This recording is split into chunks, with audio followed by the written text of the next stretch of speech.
Младијат растат, созреваат, се градат како личности во дигитална ера. Интернетот има родител колку и нивните родители. На 2-годишна возраст знаат да ја пуштат својата омилена песничка на YouTube, а пред да станат тинејџери се веројатно дигитално пописмени од сопствените родители.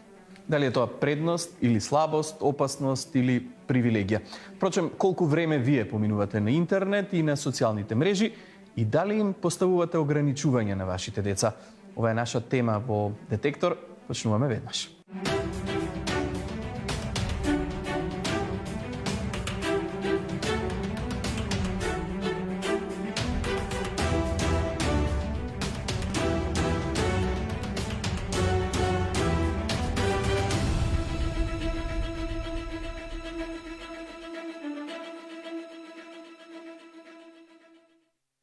Добре дојдовте. Во Детектор заедно со нас ова попладне се професор Тамара Ќупева од Институтот за македонска литература, инаку долгогодишен истражувач на теми поврзани со младите и со образованието, клиничкиот психолог и психотерапевт Натка Пачовска од Психолошкиот центар Алтернатива.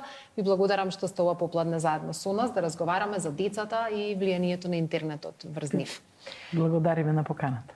Истражувањето на јавното мислење оваа недела за Детектор го спроведе Институтот за политички истражувања Скопје преку спроведена телефонска анкета во периодот од 27 до 30 март на репрезентативен примерок од 1117 испитаници од целата држава.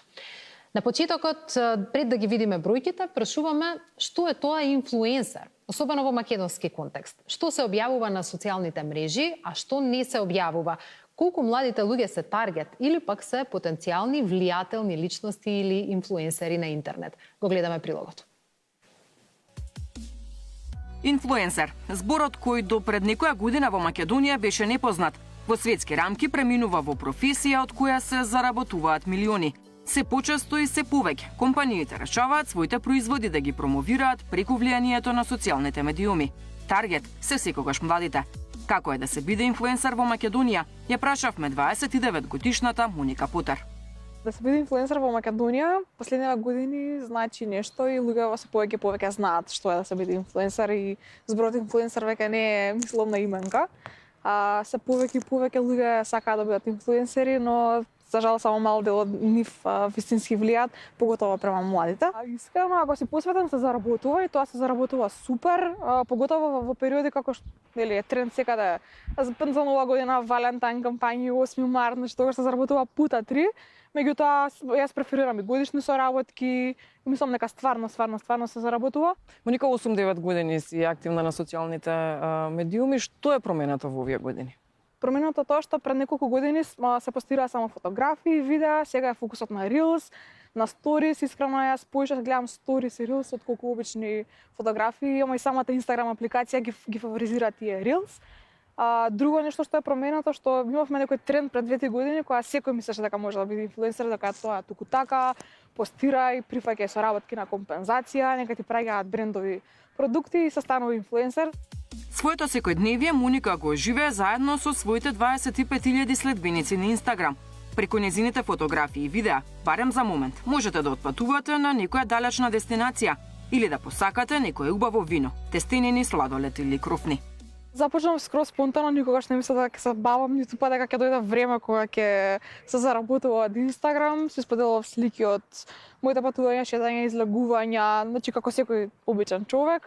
Ме контактираше една компанија, една пицерија, дали сакаш да соработуваш, да промовираш, бидејќи гледаа дека јас уживам во нивните пици и буквално спонтано почна, потоа почнаа да ми се јавуваат од маркетинг агенции, од некои поголеми компании. Многу често комуницирам и одговарам, се трудам во 80% од времето да вратам на пораките кои што ги добивам. Ме прашуваат за ресторани, препорака што да јадам во тој ресторан, за патувања, совети, сместување, дали сум задоволна од некој производ, така да сум во константна комуникација. Дури Инстаграм ми е најосновната чат апликација. Многу време поминувам на Инстаграм.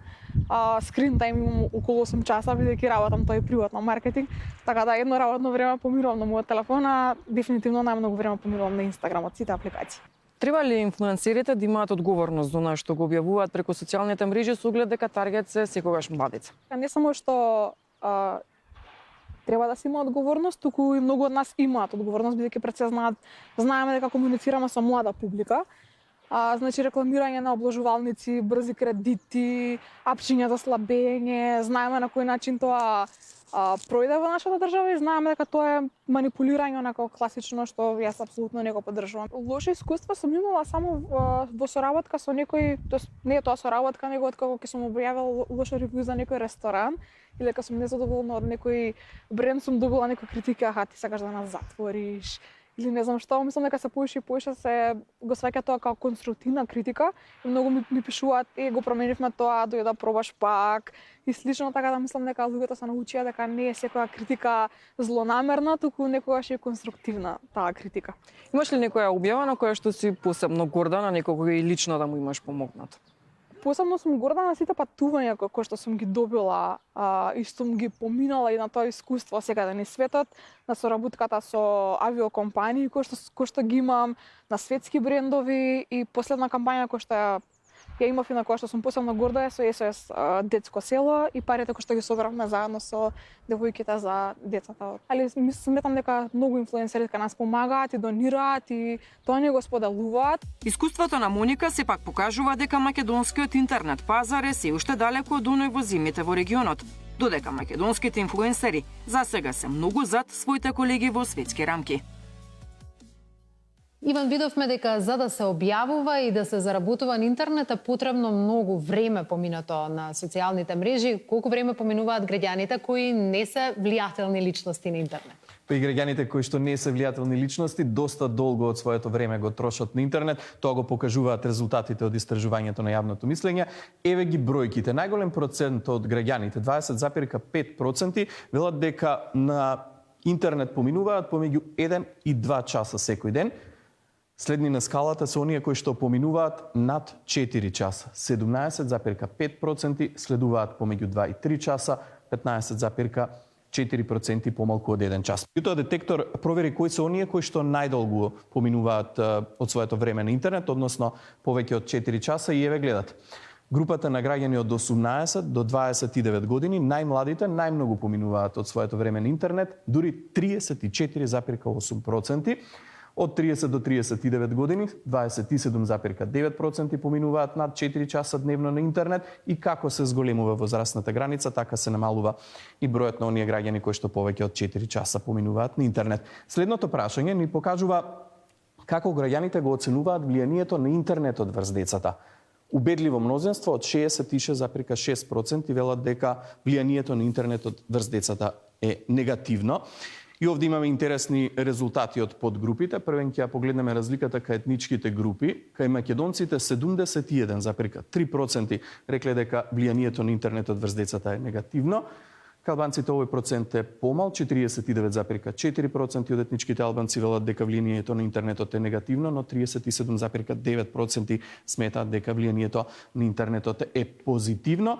И уште еден детал од анализите во однос на образованието се забележува дека од оние испитаници кои што сметаат дека влијанието на децата е негативно, како се зголемува степенот на образование, така се зголемува и процентот на испитаници кои што велат дека влијанието на интернетот врз децата е негативно. Славица, мислам дека сосема добри податоци за почеток на денешната дебата. Да, добро е најпрво да ги прашаме нашите гостинки.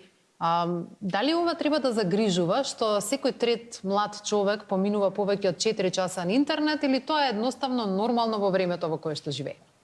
Па, пред да го ставиме фокусот на младите, можеби треба самите да направиме проверка на нашиот мобилен телефон во однос на оние алатки кои што ќе ни покажат колку часови всушност сите ние поминуваме дневно онлайн. Од друга страна, она што е таргетот и она што всушност треба да го подготви и ова општество и оваа наша средина и глобалниот свет се токму младите. И факт е дека не само што целата комуникација, начин на работа, начин дури на однесување со средината веќе се претвори во комуникација онлайн. Тоа одзема време и се разбира дека остава своји одредени последици генерално на сите нивоа и на личноста и на пошироката заедница. Хајде да речеме дека ние свесно за себе треба да си поставуваме одредени бариери, да си го ограничуваме времето кое го поминуваме тет-а-тет во комуникација со луѓе, наспроти комуникацијата онлайн, но има ли мерна единица, има ли некаква граница која што треба да им се постави на децата? Господја Тоа е Пачевска? релативно заради тоа што возраста на децата е важна. Доколку станува збор за мали деца, затоа што развојните структури на мозокот, нели, тогаш се развиваат некаде до 5-та година, иако и понатаму се случува да се развиваат, многу важно е дека во првите 18 месеци воопшто не треба да видат децата на интернет. Заради тоа што се развиваат одредени структури во мозокот, нели, невронски мрежи, кои што овозможуваат на некој начин да стимулацијата која што ја добиваат од екраните, од дигиталните апарати, уствари им овозможуваат да се развиваат токму тие структури на мозокот кои што се поттикнати од дигиталните апарати, например брзо менување на слики, перцептивноста брза, меѓутоа тоа автоматски влие врз нивното внимание понатаму. Значи децата со тек на време во текот на првите 5 години од развојот стануваат многу деконцентрирани, не може да се фокусираат, токму заради тоа што долго време поминуваат на интернет. Сигурно мали деца не поминуваат 4 часа, значи веќе тоа станува збор за школски деца, меѓутоа многу е важно дека првите месеци на развојот или првата година од развојот, првата година и пол, не треба децата да видат на интернет воопшто, заради тоа што таа стимулација е многу предизвикувачка да се развијат структури во мозокот кои што или невронски мрежи кои што даваат одговор само за одредени вештини да се развиваат. А после Одредени во вештини 2 не се години развиваат како одредени последица на вештини воопшто не се развиваат така како последица, еве да речеме социјалните вештини, говорните вештини.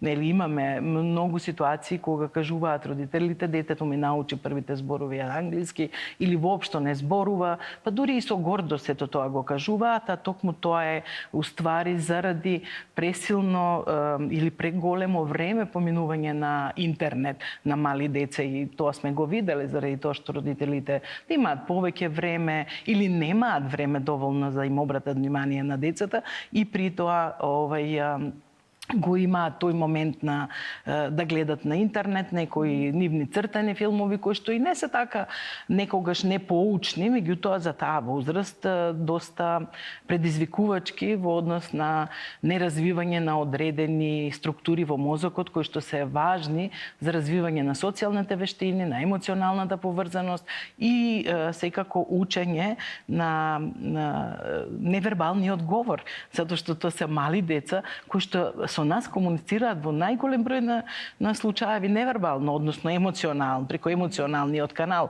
а интернетот тоа не им го дава. Тоа е само еден екран ладен. Што над 18 месечната возраст? Над 18 Дали тука веќе треба да речам да се ослободат родителите дека детето може да поминува толку време колку што му е потребно за да биде весело расположено и така натаму, или сепак треба да се внимава и после оваа возраст на количината на време, независно од содржината, како што рековте, може да е едукативна, може да е поучна, меѓутоа дали сепак постојат некакви ризици кога должината е продолжена и кога надминува, да речеме, час, два, три, навистина не можам да предпоставам што е тоа што треба за нормално да го сметаме. Над 18 годишна возраст, некаде до 3 години се препорачува најмногу половина час и тоа со такви поучни содржини. Сега различни се тука истражувањата, некои велат до час, некои до половина час, меѓутоа над 3 години веќе 1 час до 5-та година е тоа нешто што е препорачливо. Заради тоа што повторно ќе кажам, еве емоционалното приврзување, атачментот со со родителите или со другите блиски луѓе, токму до 5-та година, уствари третата е нешто што се прави една стабилизација на емоционално поврзување и истовремено емоционалното поврзување тука вклучува и говор со другите наспроти нас во однос на грижата за другите, емпатичноста за другите и така натаму, а детето од мала од мали нозе го учи тоа. Значи после 3-та годишна возраст, па дури некаде 2,5, ако дете види дека вие сте растажени, тоа ќе доаѓа и ќе се обидува да ви направи разговор, односно да ве привлече емоционално кон себе и на тој начин да ви овозможи да се расположите. Ако подолго време поминува или заради таа наша ситуација, ако ние му дадеме екран кој што му е многу интересен, дигиталните апарати се многу интересни за децата, брзо се менуваат сликите, колоритни се, доста перцептивниот момент е многу активен, да кажеме, и децата се баш онака заинтересирани за тоа и автоматски тој нема да се интересира за каква емоционална близина ние ќе му дадеме или пак како ние се чувствуваме или како другите деца покрај него се чувствуваат. Значи тој емпатичен момент уште од рани нозе се учи и таа емоционална поврзаност. Споминавте на самиот почеток, Ќупева, дека треба и сами да си провериме што правиме. Како родителите да бидат позитивен пример? Секако не можеме и ние да ги исклучиме 100% уредите кога сме во близина на децата. Дали тоа ќе бидат пораки или повици, дали ќе бидат службени или приватни кои ќе ни го одлечат и нам како возрастни вниманието. Со тоа дали им даваме некаков лош пример на децата во однос на држењето на внимание, концентрација, завршувањето со одредена активност наспроти постојаното чипкање во телефонот и како да го дадеме правиот пример? Што е тоа што треба да ги научиме? Психологијата на детето или психолошките истражувања укажуваат на тоа дека непосредните примери за детето е токму непосредната околина, тоа е семејството. Дали и колку ние сме вистински модели првенствено како родители, воопшто членови на семејството, токму од тоа всушност ќе зависи неговото однесување и неговиот пристап кон мобилниот уред. Во текот на овие неколку месеци работевме на еден прирачник токму за родители и за начинот на кој што родителите треба да бидат некаков модел и начинот на кој што треба да се справат со предизвиците со кои се соочуваат децата. И она што навистина беше изненадувачки за нас е кога работевме со фокус групите, токму родителите алармираа дека се немоќни да влијаат врз однесувањето на децата, иако ние го правевме истражувањето на децата родени после 2010 година, што значи деца кои што денес да речеме имаат 12 години. Тоа значи дека првите однесувања, првите навики на детето токму се воспоставуваат, на што го кажа и претходно соговорничката, токму во првите години од созревањето, од воспоставувањето на односите. И затоа велам, не е потребна само медиумска писменост или писменост, едукација на најмалите, на оние од предучилишна возраст, на наставниците исто така кои што исто се свесни за она што се случува, се изгледи на родителите. На родителите. Тие се што им навистина препорачувате во тој прирачник? Како да го менаџираат? Не постои механизам на строга забрана кој што се покажал како успешен. Тоа значи дека самата комуникација со детето како родител мора да почива на некакви основни, како да ги наречам, не само комуникацијски, дури менаџерски вештини. Значи, секој однос, секој воспоставено правило како да се однесува детето онлайн, колку часови да биде на телефонот, исклучиво зависи од родителот и од договорот или условувањето во смисла на поставување некакви правила, но правила кои ќе бидат воспоставени на ниво на сите членови во семејството. Ние чисто пати како наставници, во моето долгогодишно искуство, кога ќе воспоставиме некакви правила, тие секогаш прашуваат дали тоа правило ќе важи и за вас. Тоа е исто така и со децата. Значи, кога воспоставуваме правила на однесување, ние не можеме како родители да ги прекршуваме. Тоа значи дека во таа смисла треба да постојат правила на ниво на семејство. Значи, ако сме сите на маса, кога сме семејно собрани, дека телефоните за сите ќе важи дека треба да бидат барем во оние базични социјални семејни средби, значи кога има семеен ручек и така натаму, а да не зборуваме за останатите периоди од денот, кога детето е после училиште, кога треба да комуницира со семејството, а кога сите во семејството се на телефон. Голем е процентот сепак на луѓе кои што велат дека е негативно влијанието на интернетот. Како да го направиме позитивно? Како да го извлечеме максимумот? Затоа што сепак е 2023 година, да кажеме дека поврзаноста преку интернет, социјални мрежи, дека е нешто страшно, дека е нешто лошо, или сами си ја сечаме гранката, така. Сепак ние треба да се научиме како позитивното да го извлечеме од сето тоа. Па како да го извлечеме позитивното? Па вака, родителствувањето во овој период е навистина пред голем предизвик на многу родители. Зошто? Заради тоа што после пандемијата, за време на пандемијата, се случи да сите родители, па и наставници, па и сите ние, просто да ги водевме децата кон дигитализацијата, односно онлайн комуникацијата, онлайн учењето и така натаму. А сега, после тоа, уствари, велиме, треба да некакви ограничувања и така. Знаете, во периодот на пандемијата и родителите беа слободни. Тука им се децата, мора да учат на онлайн, мора да комуницираат онлайн со своите другарки, па да или другари, па да имаат нели своји сесии онлайн и така натаму, или другарувања и така натаму, и се научија родителите дека тоа не е така опасен начин на дружење на децата, особено кога не можеа на друг начин да се дружат. Меѓутоа, во денешно време, кога веќе има друг избор, односно социјалниот, непосредниот контакт, сега треба да ги враќаме истите тие деца назад, да им нудиме некои нови содржини. Оно што вие, нови содржини во смисла надвор од домот. И сега тука е навистина голем предизвик за родителите после за оние тинејџерски години, од после 12, 13, 14 година, каде што многу врсниците имаат силно влијание врз нив, а родителското влијание е намалено. Тука треба да се дават нови содржини од страна на родителите во однос на прошетки, дружби помеѓу мајки, ќерки и така натаму, за да може тој директен социјален контакт да се овозможува. Зошто? Заради тоа што преку директниот социјален контакт ние учиме одредени социјални вештини. Не можеме да ги научиме преку дигитал. И има одредено што, меѓутоа тоа е многу малку. Од тие социјалните вештини не се само како да дружиме со луѓето, туку како и да ги решаваме социјалните проблеми. За жал тоа дигиталните мрежи не можат да го дадат како одговор или го дават многу сувопарно, многу готово, како готово решение, а никој не научил од готово решение. Сите ние сме биле, поминале во текот на развојот низ тоа да пробаме, па да научиме од тоа што сме пробале, сега некогаш на туѓо искуство, на вистина. Меѓутоа, ако се прашаме, ние трите овдека, дека најголем број работи сме научиле преку наше влегување директно во таква ситуација, а еден мал број од искуството на другите.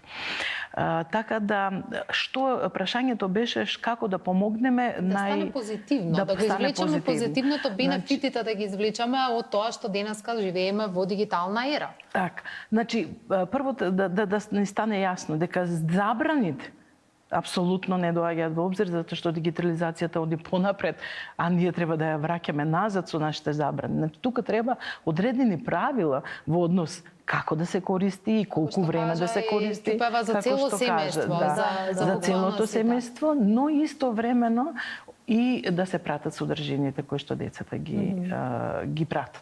За таквите ситуации многу родители велат, ама детето ни е понапредно во однос на тоа и често пати за да имаат и комуникација со децата, нашите психотерапевски препораки се добро, токаш детето нека ве учи вас. Па не седнете, па учете заедно и ќе научите кои се тие содржини позитивни. Таму има многу позитивни содржини на интернет, достапни на дофат, што ние во некое време апсолутно не биле недостапни кога ние сме растеле или кога вие како помлада генерација сте растеле, биле помалку достапни. Сега, сето она што може да го добијат како позитивно, развивање на креативни активности, на фантазии, на YouTube има толку многу или на други овие платформи толку многу интересни начини водење на просто кажано на креативни, научење на креативни активности, што многу млади можат сето тоа да го искористат во позитивни цели, а и ние како родители да им помогнеме како да го користат. Се промени ли учењето на децата со користењето на дигиталните Алатки, можат ли сега, бидејќи сте професори, сте била и професорка во средно училиште, дали беше исто да учите средношколци пред 15 години, да кажеме, повеќе веројатно секако сте не. млада и не сте имале можност можеби порано, меѓутоа има ли разлика помеѓу тие деца, вие деца, често знаат возрастните да кажат во наше време. Ама има ли навистина некаква разлика во тоа како дигиталните деца родени со смартфони во раце учат за разлика од порано? Има разлика, да бидеме на чисто, значи самата дигитализација, она за што сега зборувавме, апсолутно донесе и некои своји позитивни страни. Децата родени во дигитално обкружување имаат повисоко ниво на мислење. Тоа треба да сме свесни, затоа што тие во тој екран истовремено гледаат, слушаат, комуницираат, поврзуваат асоцијативно, кога пребаруваат. Во таа смисла тие навистина ќе бидат понапредна генерација.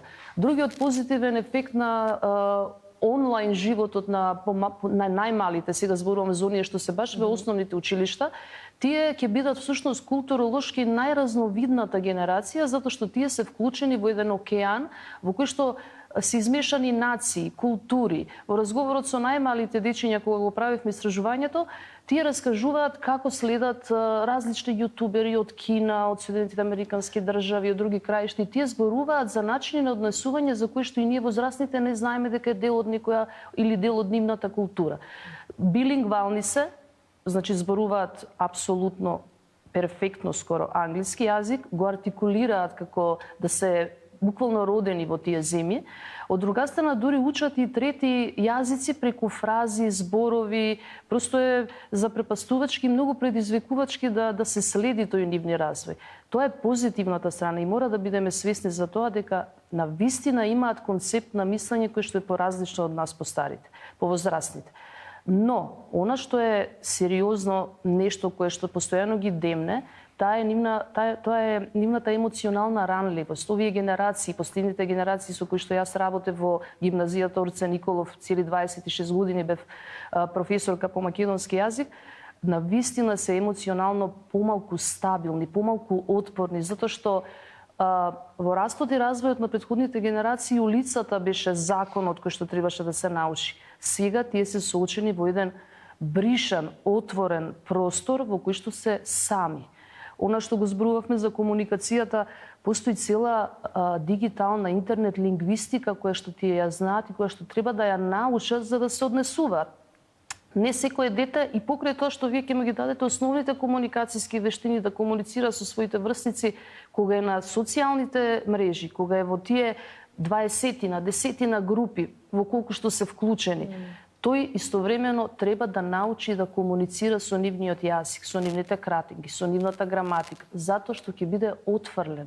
И токму тоа ги прави емоционално посензибилни.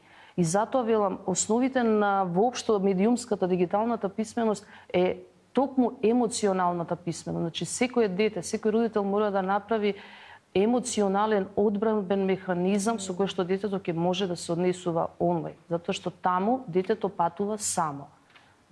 Ајде да видиме дали граѓаните сметаат дека децата се загрозени директно од ова живење онлайн. Иван, што велат во нашето истражување? Многу јасни одговори добивме од граѓаните на овие прашања.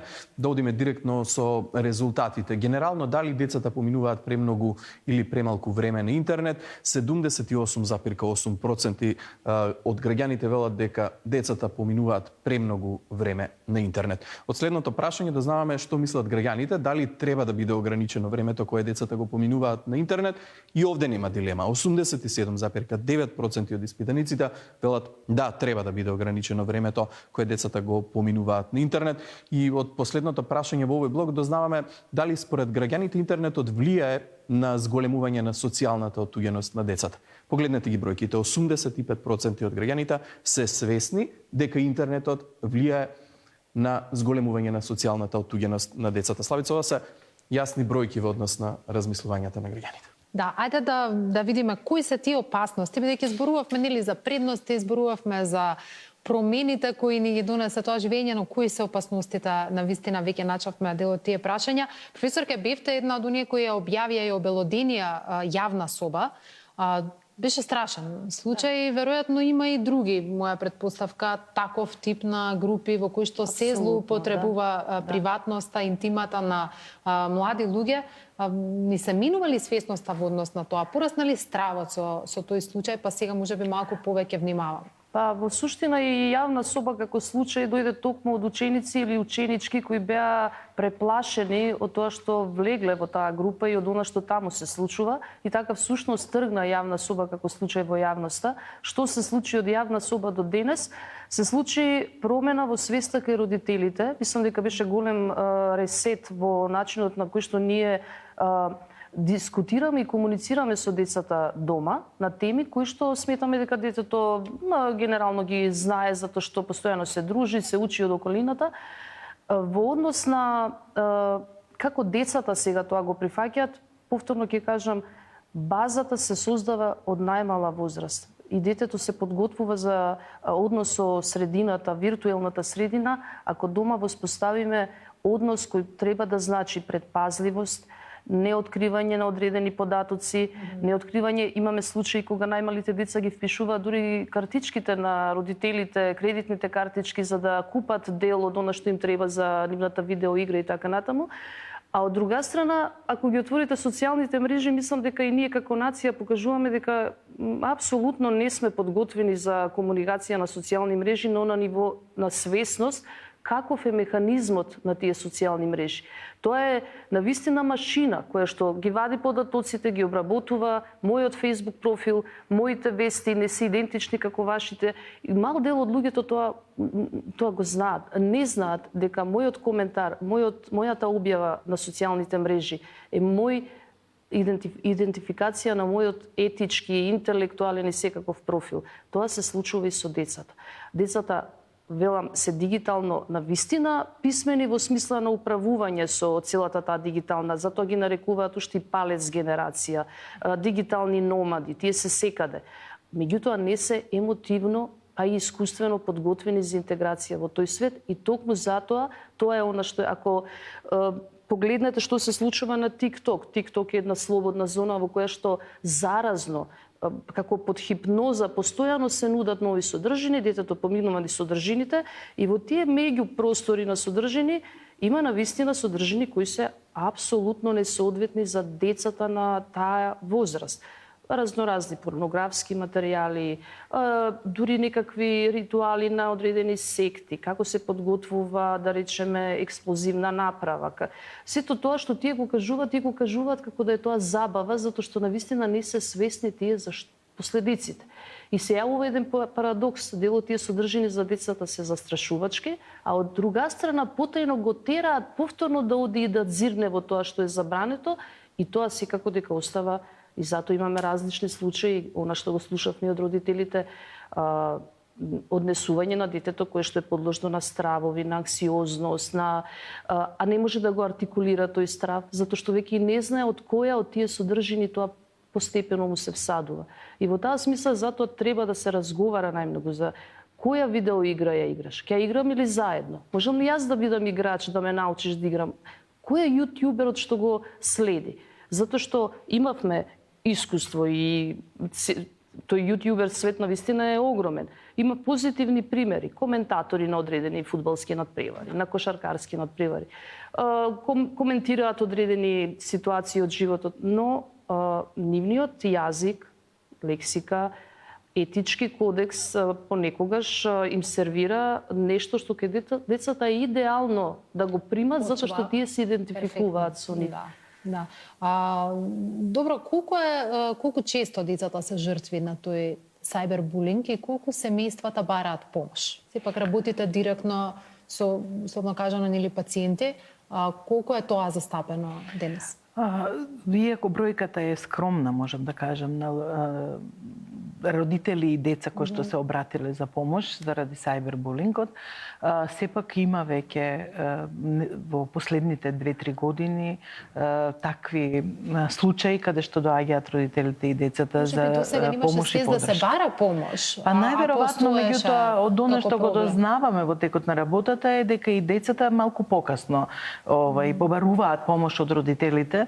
Прво, не се несвесни дека се уствари жртви на тој сајбербулинг, а кога ќе станат свесни, веќе поголем број на луѓе или на млади се придружиле на тој кој што го прави булингот, директно, индиректно и така натаму, да сега најчесто ќе се јават кога сето тоа се случува веќе и во социјалната комуникација. Кога се префрлило од интернет на улица или на улица или во училиште или во комуникацијата директна и така натаму, кога е тоа помеѓу познати деца кои што дружат на некаков се начин, меѓутоа некогаш тоа апсолутно не и помеѓу деца кои што се дружат или се тука, а сепак има закани или друг тип на однесување кои што се застрашувачки од страна на некој кој што не ми е познат, а сето тоа да влие на појава на социјална анксиозност,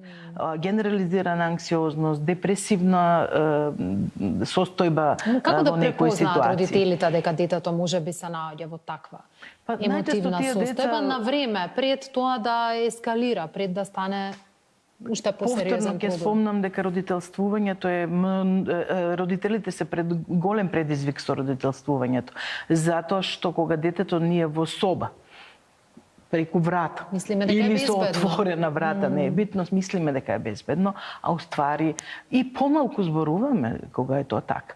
Заради тоа што па добро, тука е, сега јас имам работа, па и не мора. Тука не мора одма да седнам, па ќе вечер ќе седнам, ќе разговарам, па утре, па задутре и така натаму. Значи најважно е да има во текот на денот родителот најмалку 1 час, па и повеќе комуникација неврзан. Не мора да биде со одредена тема. Или родителот нека ја дава темата. Или ако детето е стално на телефон или сака нешто или интересно друго му е да му се приклучи на тој начин, да и тоа преска што го кажавме, да и тој учествува во тоа пребарување, да кажеме, што ако детето му дозволи. Значи комуникацијата со децата од страна на родителите е најважна за да можеме да го препознаваме, оти тие се развиваат и целокупниот развој, вклучително интелектуален, емоционален, социјален, се менува. Поготово во тие тинеџерски години многу брзо родителот не може ни да свати дека некои промени се случиле кај детето, па за да може да го препознае. А доколку е постојано со него, секој ден има одвоено време во разговор со детето, тогаш веќе ќе го препознава. Социјалната анксиозност се препознава со тоа што ќе седи повеќе дома, значи ќе направи или социјалната оттуѓеност, повеќе ќе биде дома. Депресивното нема да биде расположено, нема да се насмее на некои активности кои што ќе ги направиме или ќе направиме некаква шала или многу ќе се насмее, меѓутоа тоа ќе биде кратко и ќе се повлече. Значи или повеќе ќе сака да спие. Родителите знаат да кажат: "Ама многу спие." Ама и сега прашуваме: "Па добро, навечер да не седи или така натаму." Меѓутоа ќе излезе дека он спие и така. А депресивниот и кога и преку ноќ спие, а депресивниот момент е поврзан со спиењето. Тоа е бегство од реалноста. Ако е, да кажеме, детето на таков притисок поставен од социјалните мрежи. И она што исто така е важно да го спомнеме, родителите мора да направат правило. Не само на време поминато, реков и на содржини, кои што децата ќе ги пратат. Затоа постојат многу алатки. Вистина треба родителите многу да учат, меѓутоа постојат апликации кои што, ако родителите се осовременат, ги научат, ќе можат преку тие апликации да водат грижа каде све е детето додека тие не се дома или додека се дома, а оно е во другата соба или пред компјутер или нешто слично. И уште нешто само да и родителите да учат и наставниците и децата повелете за поготово системот е целосно треба да даде системот одговор. Прво се родителите, потоа се училиштата, а понатаму и пошироко. Но она што сакав да кажам е родителите во однос на правилата ќе кажат имав еден таков случај, ама ние ги тргнуваме сите мобилни и ги ставаме на одредено место. И онда се испостави дете пак дека не е заинтересирано во школа, станува агресивно, дефокус и така натаму, и со различни проблеми, и се испостави дека тоа навечер станува, си го зима телефонот, преку води грижа да пред да станат родителите го врати назад и излегува дека тој апсолутно не бил, а цела вечер играл игрици или бил на социјална мрежа. И при тоа мораме да знаеме дека тоа ги прави раздразливи децава затоа што ненавремено се одморени, не се наспани колку, ненавремено се хранат исто така под влијание. И опасноста, го спомнавме, сайбербулингот и сите други како јавна соба или друг тип на порнографски изложеност на порнографски материјали, меѓутоа уште една опасност е сериозна, а тоа е зависност.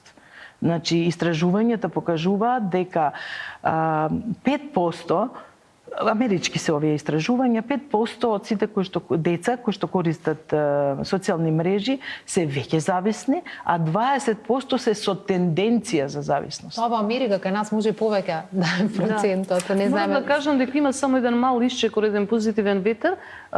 Институтот за комуникацијски студии, Македонскиот институт за медиуми веќе работат на тоа поле неколку години, а особено последниве години кога полека тоа влегува и во самата програма, најнапред во основно училиште, а сега веќе полека со работата на она што треба да следи во средното образование, ќе влезе токму медиумската писменост, за да бидеме сите свесни, дури и самите наставници. Наставниците веќе поминаат такви обуки и беше многу интересно да се види како и тие самите во тие содржини за кои што всушност зборувавме, се наоѓа и самите дека не баш секогаш знаеме како. Време е за тоа и во училница да се зборува и да се учи, затоа што не секогаш семејството може да го даде соодветниот одговор, а и треба да биде целокупен процес на едукација и на децата, но и на повозрастните. Иван, има ли кај граѓаните желба некои од социјалните мрежи целосно да не постојат, односно да бидат забранети, за да со тоа почувствуваат безбедно за себе и за своето семејство? Апсолутно има можност за такво нешто. Еве го одговорот на граѓаните поднос на тоа прашање. Дали сметате дека државата треба или не треба да забрани одредени апликации, игри и социјални мрежи кои се несоодветни за малолетните лица? 84,9% од граѓаните даваат согласност за вакво нешто. Ова покажува дека доколку е потребно, родителите би биле согласни да се направи тоа. Да, имаше и неодамна и прашања дури до премиерот на оваа тема, од како излегува оние снимки од пациенти, анестезиолог кој што ги снимал за на TikTok. Тој вели не во демократско општество е невообичаено. Но реално можеме ли да зборуваме за позитивни ефекти од таква забрана? Има ли добри и лоши социјални мрежи? Не, социјалните мрежи се отворен простор, бришан простор на кој што ние застануваме со нашите две раце, односно прсти, и влегуваме во тој свет и почнуваме да се ориентираме согласно околностите. Колку ние ја познаваме таа околина, така всушност и ќе се однесуваме. Она што повторно ќе кажам, покажуваме како нација дека нашиот однос на социјалните мрежи е всушност одраз на целокупната наша култура, како поединци, како граѓани кон системот.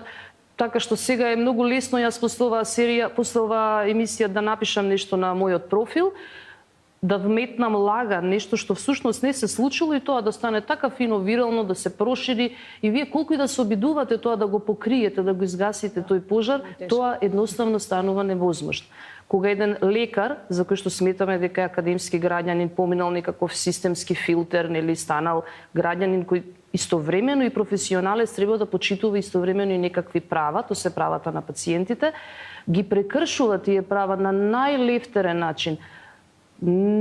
Што останува понатаму? Значи, навистина треба да бидеме свесни дека нашиот однос на социјалните мрежи зборува за нас, ама истовремено и емитира некаква култура на однесување. Нас како наставници... Такви сме во реалноста, такви сме веројатно и на социјалните мрежи. Не верувам дека можете две личности да бидат. Да. Дури ми се чини стануваме и поагресивни на социјалните мрежи во случај кога не понесуваат сите тие емоции, затоа што кога работевме со децата токму на овој прирачник за родителите, свативме дека најсилната манипулација е токму емоционалната манипулација на мрежите. Како со возрастните, кај децата е уште поизразено.